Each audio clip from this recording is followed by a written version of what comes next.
Ова се условени процеси како одговор на повикот на премиерот Зоран Заев со крајна цел помирување за собраниските инциденти од 27 април, рече претеничката Емилија Александрова од независната ВМРО ДПМН по денешниот прв состанок на телото за помирување. Александрова верува во обстојувањето на ветувањата бидејќи, како што рече, интеграцијата, реформите и помирувањето се врзани, а не исклучиви процеси. Јас апелирам дека ние,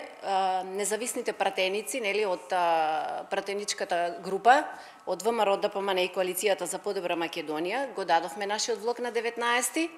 затоа очекуваме процесите да добијат на динамика,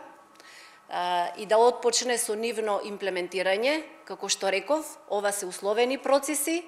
не се бланко потписи, затоа повикувам сите учесници, сепак власта е таа која што одлучува, тука да бидеме најасно, и го повикувам и премиерот Заев да почне уште денеска, утре, да се допринесе кон забрзување на овој процес.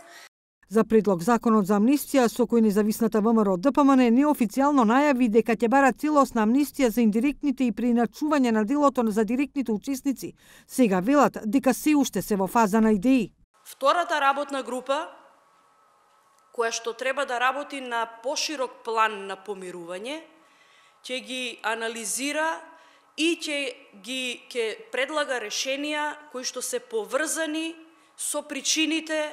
и настаните од 27 април 2017 година, со еден подолгорочен план за помирување на граѓаните на Република Македонија, и ова е чин на рефлексија на еден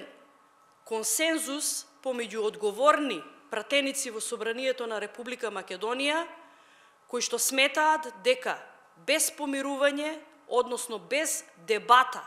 за темите кои што не прават непријатели и не делат, не можеме да продолжиме кон патот на интеграцијата и реформата. Вториот состанок на телото за помирување ќе се случи в петок. Најавија дека на средбата ќе го повикаат и премиерот Заев, за да ги образложи своите идеи за процесот за помирување.